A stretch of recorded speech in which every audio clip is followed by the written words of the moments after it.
ಜಮೀನು ವಿವಾದ, ಎರಡು ಗುಂಪುಗಳ ಮಧ್ಯ ಬಡದಾಟ. ಗೋಮಾಳ ಜಮೀನಿಗಾಗಿ ಎರಡು ಗುಂಪುಗಳ ನಡುವೆ ಹೊಡೆದಾಟ ಶುರುವಾಗಿರುವಂತದ್ದು. ಆರಂಭದಲ್ಲಿ ಮಾತಿನ ಚಕಮಕಿ ಇತ್ತು, ಬಳಿಕ ತೀವ್ರಗೊಂಡಿದೆ ಫೈಟ್. ಗೋಮಾಳ ಜಮೀನಿಗಾಗಿ ಎರಡು ಗುಂಪುಗಳ ನಡುವೆ ಮಾರಾಮಾರಿ. ಆರಂಭದಲ್ಲಿ ಮಾತಿನ ಚಕಮಕಿ, ಬಳಿಕ ತೀವ್ರಗೊಂಡಿದೆ ಫೈಟ್.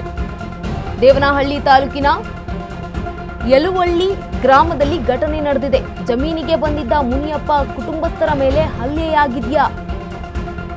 ಜಮೀನಿನಲ್ಲಿ ಗಲಾಟೆಯ ವಿಡಿಯೋ ಮೊಬೈಲ್ನಲ್ಲಿ ಸೆರೆಯಾಗಿದೆ.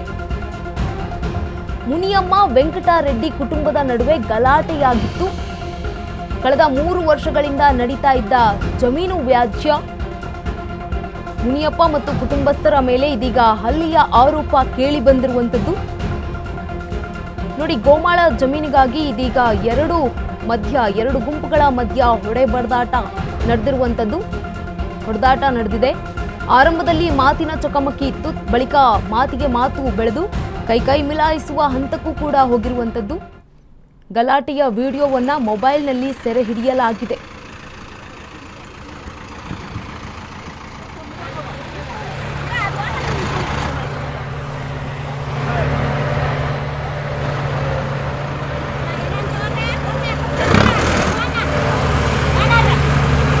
ಓನರ್ ಅದಕ್ಕೆ ಕೂಗ್ತಾ ಇರೋದು.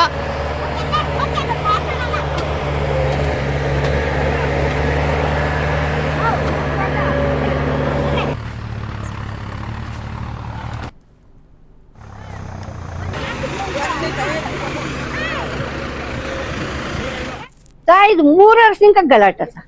3 ವರ್ಷದಿಂದ ಗಲಾಟ. ಕಂಪ್ಲೇಂಟ್ ಮಾಡಿದಿರಿ, ಕೇಸ್ಗಳು ಹಾಕಿದಿರಿ, ಎಲ್ಲಕ್ಕೂ ಹೋತ ತಿಂಗ್ಳಕ್ 4 ಕೇಸ್ ಓಡಾಡ್ತಾ ಇದ್ದೀರಿ.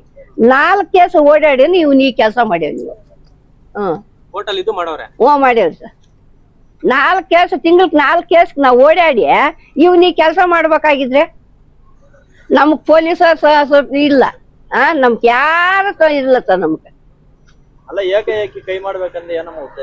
ಉದ್ದೇಶ ಅಂದ್ರೆ ಅದೇ, ಇವ್ರ ಜಮೀನು ನಂದು ಅಂತ ಹೇಳ್ಬಿಟ್ಟು ಅವರು ನಮ್ಮನ್ನು ಹೊಡೆದು ಆಶಿಕೆ ಹಾಕಿದ್ರೆ ಆಮೇಲೆ ಇವ್ರು ಬರಲ್ಲ. ಊರಾಗೂ ನಮ್ಗೆ ಯಾರು ಬರಲ್ಲ ಸರ್. ನಮ್ಮ ಗುಂಪು ಬಿಟ್ಟ ಮೇಲೆ ಬೇರೆಯವ್ರು ನಮ್ಮೂರಾಗ್ನವ್ರು ಯಾರು ಬರಲ್ಲ. ಆದ್ರಕ್ಕೆ ಅವನ್ಗೆ ಅಷ್ಟೊಂದು ಧೈರ್ಯ ಗುಂಡಿಗೆ ಅವನ್ಗೆ ಜನ ಅದೇ ಅಲ್ಲ, ಅವ್ನಿಗೆ ಜನ ಅದೇ ಸರ್. ನಮ್ಗೆ ಯಾರು ಇಲ್ಲ. ನಮ್ಗೆ 5 ಮನೆ ಬಿಟ್ಟ ಮೇಲೆ ನಮ್ಗೆ ಯಾರು ಎದುಪಿಲ್ಲ ಸರ್. ಗಲಾಟೆ ಸಾರ್.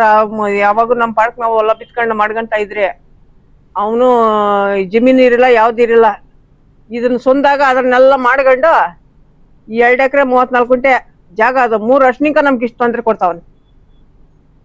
3 ವರ್ಷನಿಂಕನೇ ನಂದು ನಾವ್ ಮಾಡ್ಸ್ಕೊಂಡಿದೀರಿ ಅಂತ ಹೇಳ್ಬಿಟ್ಟು ನಮ್ಮನ್ನ ಜಾಸ್ತಿ ಹಾಕಿ ಅವ್ನ ಒಂದ್ ಸೇರ್ಕೊಂತ ಪಾಣಿ. ಇವಾಗ 1 ಎಕರೆ 17 ಗುಂಟೆ ಸರ್ಕಾರಿ ಬೀಳು ಅಂತ ಬತ್ತಾಯಿತ್ತು. 1 ಎಕರೆ 17 ಗುಂಟೆ ವೆಂಕಟೇಶಮ್ಮ ಸಿ ಮರಿಯಪ್ಪನ ಅದ್ ಬತ್ತಾಯಿತ್ತು. ಅದು ಸಣ್ಣಪ್ಪನ ವಜಾ ಮಾಡಿಸಿ ಇವ್ನ ವೆಂಕಟೇಶಮ್ಮನ್ ಕುಗ್ಸಿರೋದು, ಮರಿಯಪ್ಪನ ವೆಂಕಟೇಶಮ್ಮನ್ ಕುಗ್ಸಿರೋದು. ಗೊತ್ತಿರಲ್ಲ ಸರ್. ನಮ್ಗೆ ಏನ್ ಗೊತ್ತಿರ ಅವ್ನ ಅಲ್ಲಿ ಮಾಡೋ ಗಂಟ ಬಿಡ್ಯಾರ ನಾವು. ಮನೆ ಹತ್ರ ಇವ್ರ ಸೈಟ್ಗಳು ಕೂಡ ತುಂಬಾ ತೊಂದರೆ ಕೊಡ್ತಾ ಇದಾರೆ. ಅಲ್ಲಿನೂ ತಕರಾರು ಇಟ್ಟಿದ್ದಾರೆ. ಜಮೀನುಗಳ ಹತ್ರ ಇವ್ರಿಗೆ ಮಾಡ್ತಾ ಇದ್ದ ಜಮೀನುಗಳ ಹತ್ರ ತಕರಾರು ಇಟ್ಟಿದ್ದಾರೆ. ಇವ್ ಜಮೀನು ಕಿತ್ಕೊಂಡು ಈ ಮನೆಗಳು ಕಿತ್ಕೊಂಡ್ರೆ ಇವ್ರು ಹುಲ್ ಖಾಲಿ ಮಾಡಿ ಹೋಗ್ತಾರೆ. ನಮ್ಮೂರಲ್ಲಿ SC/ST ಇರಲ್ಲ ಅನ್ನೋ ಪ್ಲಾನ್ ಸರ್ ಇವ್ರದ್ದು. ಇದರಿಂದ ಸತತವಾಗಿ ಇವ್ರ ಮೇಲೆ ಪ್ರಯತ್ನಗಳು ನಡೀತಾನೆ ಇದೆ. ಇವ್ರನ್ನ ದಾರಿ ಮಧ್ಯೆ ಕತ್ಲಲ್ಲಿ ಅಡ್ಡ ಹಾಕ್ಬಿಟ್ಟು ಹೊಡೆದಿರೋದು ಕೂಡ ಅವತ್ತು ಇದೇ SP ಆಫೀಸಲ್ಲಿ ತಿರುಗಿ ಮತ್ತೆ ಪೊಲೀಸ್ ಸ್ಟೇಷನ್ ಅಲ್ಲಿ ಅವ್ರ ಮೇಲೆ ಅಟ್ರಾಸಿಟಿ ಕೇಸ್ ಆಗಿದೆ, ಅವ್ರ ಮನೆಯವ್ರ ಮೇಲೆ. ಅದಾಗಿದ್ರು ಸಹ ಇವ್ರ ಪೊಸಿಷನ್ ಖಾಲಿ ಮಾಡಿಸ್ಲೇಬೇಕು, ಇವ್ರು ಏನ್ ಮಾಡಿದ್ರು ಪೊಸಿಷನ್ ಬಿಟ್ಟು ಹೋಗ್ತಾ ಇಲ್ಲ ಅನ್ನೋ ಒಂದು ಕಾರಣಕ್ಕೆ ಇವತ್ತು ಬಂದು ಸರ್ ಅವ್ರ ಪೊಲೀಸ್ ಪ್ರೊಟೆಕ್ಷನ್ ಆಗಿದೆ. ಇರ್ಲಿ, ನಾವು AC ಕೋರ್ಟ್ ಅಲ್ಲಿ ಕೇಸ್ ಹಾಕಿದ್ವಿ, ಅದು ಆರ್ಡರ್ಗೆ ಹೋಗಿದೆ. 3 ತಿಂಗಳಾಗಿದೆ ಆರ್ಡರ್ಗೆ ಹೋಗಿ. ಇನ್ನು ಆರ್ಡರ್ ಅವರು ಮೈಸೂರಿನ ನಂಜನಗೂಡು ಆಸ್ಪತ್ರೆಯಲ್ಲಿ ನೀರಿನ ಕೊರತೆ ಉಂಟಾಗಿದೆ. ನಂಜನಗೂಡಿನ ತಾಯಿ ಮಕ್ಕಳ ಆಸ್ಪತ್ರೆಯಲ್ಲಿ ನೀರಿನ ಸಮಸ್ಯೆ ಎದುರಾಗಿರುವಂತದ್ದು. ನಂಜನಗೂಡಿನ ತಾಯಿ ಮಕ್ಕಳ ಆಸ್ಪತ್ರೆಯಲ್ಲಿ ನೀರಿನ ಸಮಸ್ಯೆ ಎದುರಾಗಿದೆ. ಶೌಚಾಲಯಕ್ಕೂ ನೀರಿಲ್ಲದೆ ಒಳ ರೋಗಿಗಳ ಪರದಾಟ. ಬಾಟಲಿಯಲ್ಲಿ ನೀರು ತಂದು ಬಳಸ್ತಾ ಇರುವಂತಹ ಬಾಣಂತಿಯರು. ಕಣ್ಣಿತ್ತು ಕುರುಡರಂತಾಗಿದ್ದಾರೆ ಆಸ್ಪತ್ರೆಯ ಸಿಬ್ಬಂದಿಗಳು. ವೈದ್ಯಾಧಿಕಾರಿಗಳನ್ನ ಪ್ರಶ್ನೆ ಮಾಡಿದ್ರೆ ನಮ್ಮ ಗಮನಕ್ಕಿಲ್ಲ ಅಂತ ಉಡಾಫೆ ಉತ್ತರವನ್ನ ಕೊಟ್ಟಿದ್ದಾರೆ. ಬರೀ ಉಡಾಫೆ ಉತ್ತರಗಳನ್ನ ಕೊಡ್ತಾ ಇದ್ದಾರೆ ವೈದ್ಯಾಧಿಕಾರಿಗಳು. ಮೋಟಾರ್ ಕೆಟ್ಟಿದೆ ಅಂತ ಸಿಬ್ಬಂದಿಗಳಿಂದ ಕುಂಟು ನೆಪ. ವಾರಕ್ಕೆರಡು ಬಾರಿ ಶಾಸಕರು ಆಸ್ಪತ್ರೆಗೆ ಭೇಟಿ ನೀಡ್ತಾರೆ. ಶಾಸಕರ ಭೇಟಿ ದಿನವಂತೂ ಸುಸಜ್ಜಿತವಾಗಿರುತ್ತೆ ಆಸ್ಪತ್ರೆ. ಭೇಟಿಯ ಮರುದಿನವೇ ಅವ್ಯವಸ್ಥೆ ಯಥಾಸ್ಥಿತಿ ಮುಂದುವರಿಕೆಯಾಗುತ್ತೆ. ಇದಕ್ಕೆ ಕಾರಣಕರ್ತ ಸಿಬ್ಬಂದಿಗಳು ಅಂತ ಸಿಬ್ಬಂದಿಗಳನ್ನ ಅಮಾನತು ಮಾಡಿ. ನೋಡಿ ಯಾವ ರೀತಿಯಾಗಿ ಮೈಸೂರಿನಲ್ಲಿ ನಡೆದಿರುವಂತಹ ಘಟನೆ ಇದು. ಯಾಕಂತಂದ್ರೆ ನಂಜನಗೂಡ್ನಲ್ಲಿ ನೀರಿನ ಸಮಸ್ಯೆ, ಮೈಸೂರಿನಲ್ಲಿ ನೀರಿನ ಸಮಸ್ಯೆ ಅಂತಂದ್ರೆ ಯಾರು ಕೂಡ ನಂಬಲ್ಲ. ಶೌಚಾಲಯಕ್ಕೂ ನೀರಿಲ್ಲದೆ ಒಳ ರೋಗಿಗಳು ಪರದಾಟ ನಡೆಸುವಂತಹ ಸ್ಥಿತಿ ಎದುರಾಗಿದೆ.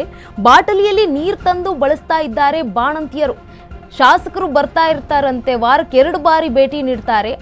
ಆಗ ಮಾತ್ರ ಆಸ್ಪತ್ರೆ ಎಲ್ಲಾ ರೀತಿಯ ವ್ಯವಸ್ಥೆ ಸುಸಜ್ಜಿತವಾಗಿರುತ್ತೆ. ಅವ್ರು ಬಂದು ಹೋದ ಮೇಲೆ ಈ ರೀತಿಯಾದಂಥ ಅವ್ಯವಸ್ಥೆ ಇರುತ್ತೆ. ಬರೀ ಉಡಾಫೆ ಉತ್ತರಗಳನ್ನ ನೀಡ್ತಾ ಇದ್ದಾರೆ ವೈದ್ಯಾಧಿಕಾರಿಗಳು. ಮೋಟಾರ್ ಕೆಟ್ಟಿದೆ ಅಂತ ಸಿಬ್ಬಂದಿಗಳು ಕುಂಟು ನೆಪ ಹೇಳ್ತಾ ಇದ್ದಾರೆ.